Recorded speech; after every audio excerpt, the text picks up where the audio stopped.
रम्या बहुत ही सुंदर लड़की थी। वह जितनी सुंदर थी उतनी ही ईमानदार थी। रम्या ना तो किसी से झूठ बोलती और ना ही किसी से फालतू बातें करती थी। बस वह अपने काम से काम रखती थी। रम्या की क्लास में एक लड़का पढ़ता था। वह मन ही मन उससे प्यार करता था। सुरेश अक्सर उसके छोटे मोटे काम कर दिया करता था। बदले में लड़की जब मुस्कुराकर थैंक यू बोलती तो सुरेश की खुशी का ठिकाना नहीं रहता। एक बार की बात है, दोनों साथ साथ घर जा रहे थे।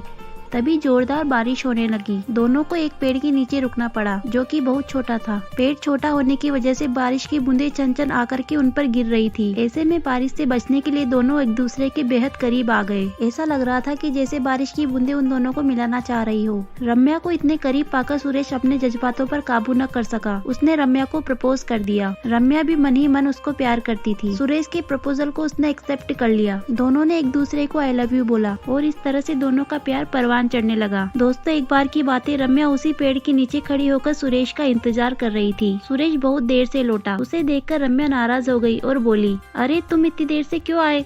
मैं तुम्हारा कितनी देर से इंतजार कर रही थी। अरे सुरेश, तुम जरा देर और लगा देते तो मेरी जान ही निकल जाती। यह सुनकर सुरेश बोला, अरे जाने मन, मैं तुमसे दूर कहाँ गया था?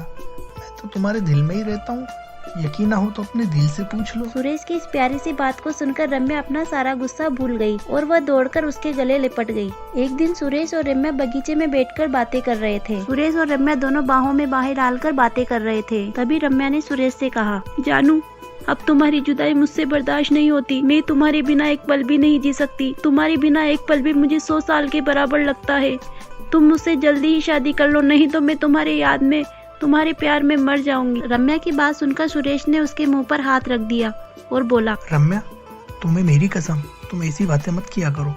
मेरी जान निकल जाती है। जब तुम ही नहीं रहोगी तो फिर मैं जीकर क्या करूँगा? तुम चिंता न करो, मैं जल्दी अपने घर वालों से बात करता हूँ अपनी शादी के बारे। धीरे धीरे काफी समय बीत गया। एक दिन की बात है, दोनों उसी पेड़ के नीचे बैठे हुए थे। उस समय सुरेश का चेहरा उतरा हुआ था। रम्या की पूछने पर वह धीमी आवाज में बोला, मैंने मेरे घर वालों को बहुत समझाया, पर वो हमारी शादी के लिए तैयार नहीं है। उन्होंने मेरी शादी कहीं और तय कर दी है। यह सुनकर रम्या का कलेजा फट गया। सुरेश की बात सुनकर रम्या का रोने का मन तो बहुत हुआ, लेकिन उसने अपने जज्बातों पर कंट्रोल कर लिया। मैंने तुमसे सच्चा प्यार किया है सुरेश, मैं तुम्हें कभी भूल नहीं सकती। तुम चाहे मुझे भुला दो, पर मैं तुम्हें कभी नहीं भूल सकती Suresh. I love you, Suresh ने जवाब दिया। रम्या, आई एम सॉरी, पर तुम चाहो तो हम अच्छे दोस्त रह सकते हैं। सुरेश की बात सुनकर रम्या वहाँ से उठकर चली गई। कुछ समय बाद वो दिन भी आ गया जिस दिन सुरेश की शादी थी। सुरेश को इस बात का यकीन था कि उसकी शादी में उसकी दोस्त रम्या जरूर आएगी, पर ऐसा नहीं हुआ। हाँ, लड़की का भेजा हुआ एक गिफ्ट पैक उसे जरूर मिला।